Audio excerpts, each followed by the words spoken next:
fought series. Um, I think it prepared us for the postseason. I thought they were extremely well coached, and I thought their hitters were really good. And it was a really good to get that rubber game on Sunday. I thought to go into that game, you know, game three, and have to win it to win the series, and make the statement you want to make. You don't want to win the conference and lose the last series of the year. I thought that really was a good game for our girls to prepare us for the postseason, and was really pleased with the pitching all weekend. I thought Chloe was outstanding on Saturday. I thought Naja was outstanding on Friday and Sunday. So I thought the pitching and defense was spot on. I think our offense struggled with the off speed, and that's always a good thing to learn something like that right before the postseason. We can work on it and address it here hopefully this week, and make some adjustments on change-ups. So I thought it was a great conclusion to the season. We ended healthy. No one was injured. Naja continues to get much better the last couple of weeks, and I think we're getting her close to 90, 100% here as we go into the conference tournament. So great regular season, really excited. We're excited about the Big 12 tournament starting this week, and looking forward to the postseason. Coach, just looking back to winning the first Big 12 title in program history, this is your first year to do so. How's that sitting with you so far? Yeah, I'm just so really proud of our team and the program, and it's been really a fun year.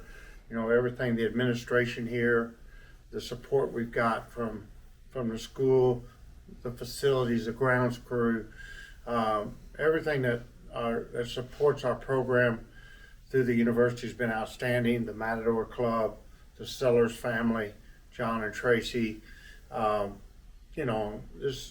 Mark McDougal,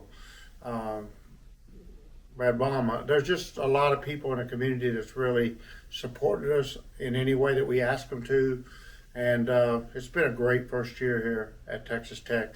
And so the conference championship was really a fun thing to see the school and athletic program be rewarded with. And it's a great effort by our players to come in and, we rebuilt a roster from 3 kids, 3 athletes returning, and find a way to win a championship in our first year.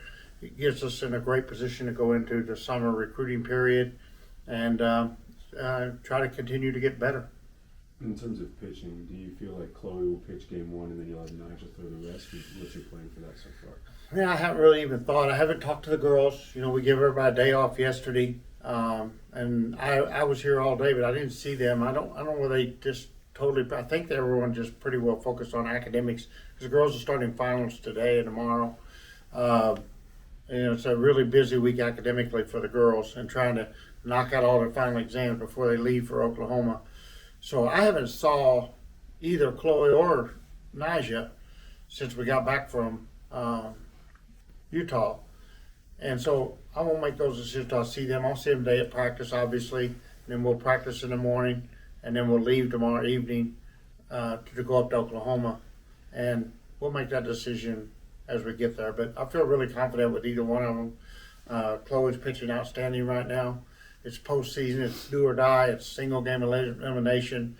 So, that anytime you're in that situation, you really got to rethink everything as far as how you make those decisions. And I think it's going to be really important that we advance as many rounds as we can in that conference tournament. You don't want to go out early. You want to make we've got some good teams in our conference with Arizona State, Oklahoma State, on our side of the bracket. And then we've got, Arizona, Brigham Young, so on the other side. But I think it's important that we try to at least get we want to get that semifinal game at a minimum, and we want to get to the championship game if at all possible. And then hopefully we can win the tournament, but it's very important that we advance. So that I won't play around with the pitching a whole lot, but I feel really comfortable with either one, Chloe or Naja. And then batting wise, you talked before you left for BYU a little bit about playing with some of the batting orders. How comfortable do you feel with the 1 through 9 you have right now? Do you have any intention of changing anything? Yeah, I'm not scared to change. My philosophy is always just keep moving the hottest hitters to the top, and then matchups. If it's a rise ball pitcher, put the kid to hit the rise ball a little higher up in the order, If it's a drop ball pitcher, put the kids that hit the down ball up in the order. And so we moved the order enough throughout the regular season. We're able to make adjustments without the players thinking a whole lot about it. But I'm really confident with the main pieces of our order. Maya Davis is going to be a lead off. We know our 3, 4, 5 is going to be, Lauren Allred, Bailey Lindemuse, Alexa Langeliers, Alana Johnson is going to be right in that mix in the middle of the order. So we pretty well know the pieces of our order. And then like Demi, I feel really comfortable right now. I can put her in a 2. And I know she's going to be really good at the top of the order because she's been red hot. And then if I always want a really good hitter in an 8 or 9. I want someone that's going to get on base ahead of Maya. So the 9 hole for me is not your weakest hitter. It's somebody that's going to really have a good game. And I think we want that 9 hole to be on base when Maya Davis comes up and turn the order over.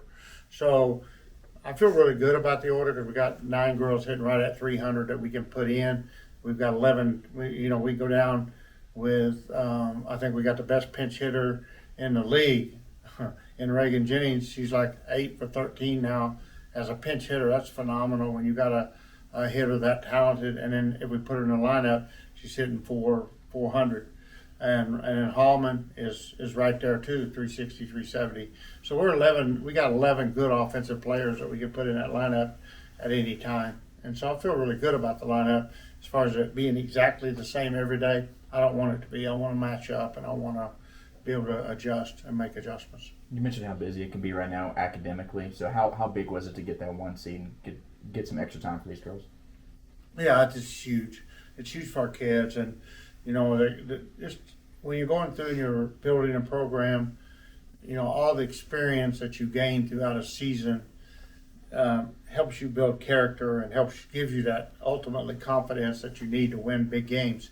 And anytime you have success and you have good experiences in the regular season, that ultimately will build more success or greater success, deeper confidence, a greater confidence.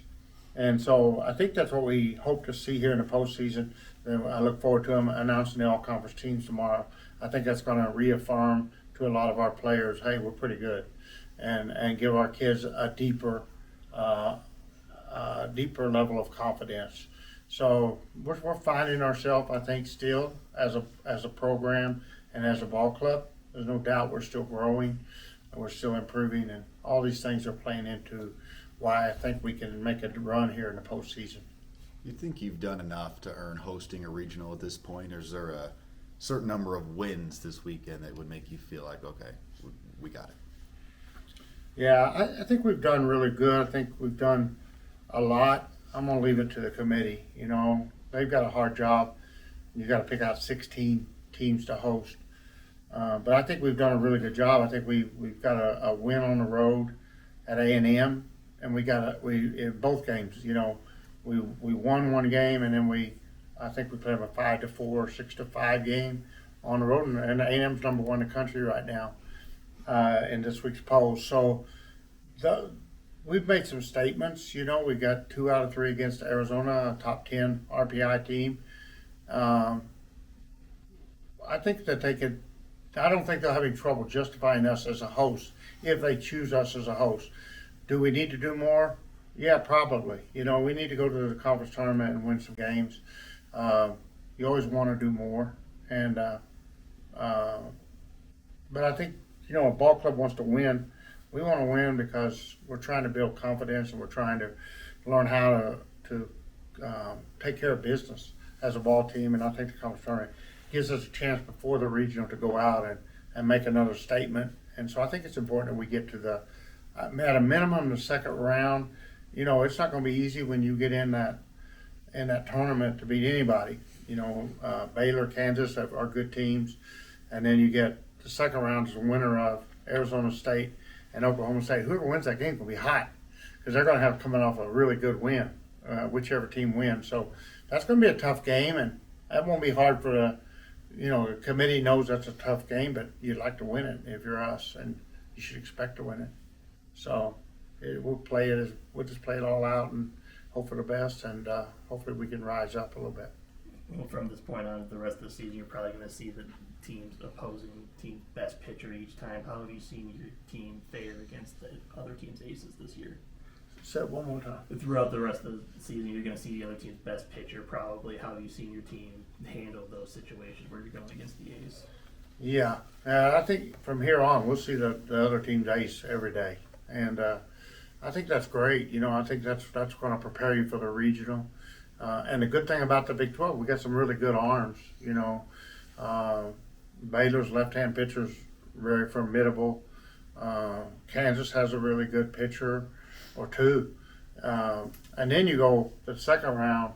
If we can get to the second round, you're either going to see Brown for Arizona State or Ruby for Oklahoma State. Man, that's top 10, top 15 pitchers nationally. And then if you get all the way to the finals, Arizona's got both of their first baseman pitchers are both outstanding. So it's great. That's a great thing about being in the Big 12, being in the number 3 ranked conference in the country, is the pitch is going to have you ready for a regional. And we talked about this a little bit throughout the year, but it seems like you guys can kind of start 3-game sets hot offensively and then kind of peters out a little bit at the end. Kind of a similar setup in the Big 12 tournament. So what have you guys kind of been doing to kind of fix that, correct that to this point in the season, I guess? Yeah, I don't know. It's interesting. There's interesting trends, where we, especially on the road, it seems like we get maybe fatigued or tired. It's something I think we, as a team, we talk about it, we address it, and we try to key in on it. We don't ignore it. I think we bring it to the players' attention and challenge them to, and hopefully that's a trend that we buck this weekend. But yeah, we need to learn how to be more consistent throughout the weekend series and keep our scores up there. And naturally, as you get deeper in the tournament, you're going to be facing better pitching and better teams as you get towards the finals. So that alone might make scores go down. I think one reason in a conference series your scores will get lower is if the better teams are playing, the better the pitching coach. They make a good adjustment to get your hitters. When they get to see your hitters on Friday and Saturday, and they get to call pitches on Sunday, they've seen their weaknesses, so they can pitch more to your, they pitch more to your weakness. You can watch film all you want, but when you get it out on the diamond and you actually see the batter hit or swing against your pitcher, you get a really good scouting report. I think Tara's done a tremendous job of calling pitches in Game 3 this year. She's done a phenomenal job, and you look, we hold teams down on Game 3 pretty good too.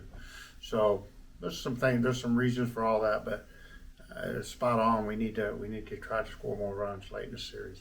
How much do you rely on your veterans when you go into postseason play, considering the majority of these transfers have postseason experience? Yeah, we're gonna depend a lot on the leadership of Nija, Lana Johnson, Lexa Langoliers, Demi. Those upperclassmen, and they're highly motivated to win, obviously, because they don't have many more chances at it. And then we'll also use the youth. One of the things I love to do in the postseason is, hey, let's try to get Demi to the World Series. Let's play for Demi, and challenge the freshmen not to play for themselves, but to play for the seniors. So play for Alexa, play for Demi, and I think that's a really a great motivator that eliminates pressure on them as individuals, but gives them a really good emotional boost to play for their teammate, play for their family. And we'll rely on both ways. We'll rely on the upperclassmen for that, and we'll rely on the young energy and enthusiasm of the underclassmen. So it'll all be important. Thanks, Coach. Okay.